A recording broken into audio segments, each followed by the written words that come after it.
আজ আমি আপনাদের নিয়ে যাব এক জাদুকরী শহরে। এখানে প্রতিটি ইটের ভাঁজে লুকিয়ে আছে শত শত বছরের পূর্ণ গল্প। সেই শহরের নাম সোনারগাঁও। ঢাকার খুব কাছে নারায়ণগঞ্জ জেলায় অবস্থিত এই ঐতিহাসিক স্থানটি। একসময়ও এটি ছিল পুরো বাংলার প্রাণকেন্দ্র। ভাবতেই অবাক লাগে, তাই না? আজ আমরা ইয়ে চাকাকে রাজধানী বলে জানি, তারও আগে সোনারগাঁও ছিল বাংলার গর্ব, বাংলার রাজধানী। এর নামের মধ্যেই ইয়েন লুকিয়ে আছে এক সোনালী আভা। মেঘনা নদীর তীরে অবস্থিত হওয়ায় এই শহরটি ছিল ব্যবসা বাণিজ্য ও যোগাযোগের জন্য খুবই গুরুত্বপূর্ণ। সোনারগাঁও শুধু একটি নাম নয়, এটি আমাদের সেক্টরের গল্প, আমাদের ইতিহাসের প্রতিচ্ছবি। সোনারগাঁওয়ের গুরুত্ব বুঝতে হলে আমাদের একটু কল্পনা করতে হবে। চোখ বন্ধ করে ভাবুন তো, শত শত বছর আগের একটি জমজমাট শহরের কথা। এখানে দূর দূরান্ত থেকে বণিকরা আসছেন তাদের জাহাজ নিয়ে। নদীর ঘাটগুলোতে চলছে বেচাকেনার হকটাক। শহরের রাস্তা দিয়ে হিন্টে আসছেন নানা দেশের মানুষ।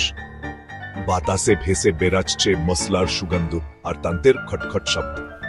এটাই ছিল সোনারগাঁওয়ের প্রতিদিনের চিত্র। এই শহরটি কেবল প্রশাসনিক কেন্দ্র ছিল না, এটি ছিল এক বিশাল সাংস্কৃতিক মিলন মেলা।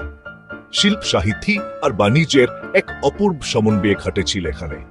তাই তো সোনারগাঁওকে বলা হয় বাংলার সোনালী অতীতের এক চলমলে অধ্যায়। যা আজ আমাদের মুগ্ধ করে। এই ভ্রমণ আপনাদের মনে গেঁথে থাকবে, কথা দিচ্ছি। ট্রেক সোনারগাঁওয়ের ইতিহাস অনেক পূর্ণ। এ যাত্রা শুরু হয়েছিল হিন্দু রাজাদের হাত ধরে। প্রায় ত্রয়োদশ শতাব্দীর দিকে তনুজ রায় এখানে বাংলার প্রথম স্বাধীন রাজধানী গড়ে তোলেন। তখন থেকেই সোনারগাঁও একটি গুরুত্বপূর্ণ প্রশাসনিক কেন্দ্র হিসেবে পরিচিতি পেতে শুরু করে।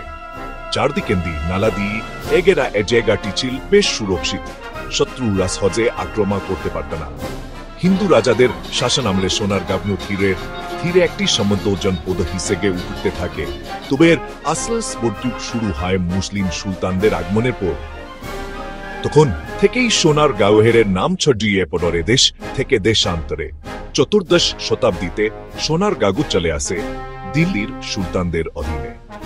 ফখরুদ্দিন মোবারক শাহ ছিলেন এখানকার প্রথম স্বাধীন মুসলিম সুলতান। তিনি সোনারগাঁওকে রাজধানী করে পূর্ব বাংলাকে শাসন করতেন। তার সময়ই সোনারগাঁও আন্তর্জাতিক পরিমণ্ডলে পরিচিতি লাভ করে। এরপর আসেন সুলতান গিয়াসউদ্দিন আজম শাহ। ইনি ছিলেন সোনারগাঁওয়ের সবচেয়ে বিখ্যাত শাসকদের একজন। ধনী শিল্প সাহিত্যের অনুরাগে পুরায়ণ। তাঁর সময় সোনারগাঁও স্থান বিছানো ও সংস্কৃতির এক বিশাল কেন্দ্রে পরিণত হয়েছিল। পার্শ্বের বিখ্যাত কবি হাবিজের সাথে ও তার যোগাযোগ ছিল। এই সুলতানদের শাসনামলেই সোনারগাঁও হয়ে ওঠে বাংলার অবিসংবাদিত রাজধানী। বিখ্যাত পরিব্রাজক ই বনে বতুতা চীনা ওর আমিরাল জেংহেই বনে বতুতা তার ভ্রমণ কাহিনীতে সোনারগাঁওকে একটি অত্যন্ত সমৃদ্ধ ও প্রাচুর্যময় শহর হিসেবে বর্ণনা করেছেন। তিনি লিখেছেন, সোনারগাঁও ছিল এমন এক শহর এখানে সব ধরনের জিনিসপত্র খুব সহজে পাওয়া যেত। সোনারগাঁওয়ের কথা বলতে গেলে প্রথমেই যে নামটি মাথায় আসে তা হল পানাম নগরী। পানাম নগরীর দুই পাশে দাঁড়িয়ে থাকা পূর্ণ ভবনগুলোর একটি সুন্দর দৃশ্য। এটা এন সময়ের বুকে একেবারে জমে থাকা একটি শহর। প্রায় 200 বছর আগে 19 শতকে ধনী হিন্দু বণিকরা এখানে তাদের বাসস্থান গড়ে তুলেছিলেন। পানাম নগরীর দুই পাশে সারিবদ্ধভাবে দাঁড়িয়ে আছে 52টি নন্দন ভবন। প্রতিটি ভবনই অনন্য স্থাপত্য শৈলীতে তৈরি। ইউরোপীয় বৈশিষ্ট্য দেখা যায়। উচ্চ জানালা, মুঘল ছুঁয়া রয়েছে আর্চ ও অলঙ্করণে। রঙিন কাঁচের জানালা, লোহার কারুকাজ করা বারান্দা, সুন্দর নকশার দেয়ালগুলো। আজ সেগুলো নীরব, কিন্তু তাদের গায়ে লেগে আছে অতীতের কতনা গল্প। পানাম নগরীর পাশেই রয়েছে বড় সর্দার বাড়ি। এটি ছিল হাসা খান জমিদার বাড়ি। হাসা খান ছিলেন শক্তিশালী শাসক, মুচলদের বিরুদ্ধে রুখে দাঁড়িয়েছিলেন। বড় সর্দার বাড়ি এখন বাংলাদেশ লোক ও কারুশিল্প ফাউন্ডেশনের অংশ। এর ভেতরে রয়েছে একটি চমৎকার জাদুঘর। সোনারগাঁওয়ের গল্প মসলিন কাপড় একেবারেই অসম্পূর্ণ। মসলিন ছিল এক ধরনের অতি সূক্ষ্ম সুতির কাপড়, যা পুরো পৃথিবীতে বিখ্যাত ছিল। কথিত আছে একটি আন্টির ভেতর দিয়ে নাকি আস্ত একটি মসলিন শাড়ি পার করে দেওয়ায়েত। এই কিংবদন্তি তুলজকাপ্পার তাতারি হতো সোনারগাঁও এবং এর আশেপাশের এলাকায়। এখানকার তান্তিদের হাতে ছিলেন জাদু, মসলিনের বাচ্চত্তা আর কোমলতার কারণে রূপের রাজা রানী থেকে শুরু করে মুঘল সম্রাটদের দরবারে এর অনেক চাহিদা ছিল। মসলিন ছাড়া সোনারগাঁও লোকশিল্পের যন্ত্রবিজ্ঞতা বাংলাদেশ লোক ও কারুশিল্প ফাউন্ডেশন এই শিল্পগুলোকে বাঁচিয়ে রাখার জন্য নীল সাবে কাজ করে আছে।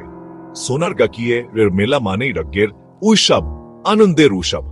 তারা তাদের ঐতিহ্যকে বুকে আগলে রেখেছে, যা আমাদের জন্য অনেক বড় অনুপ্রেরণা।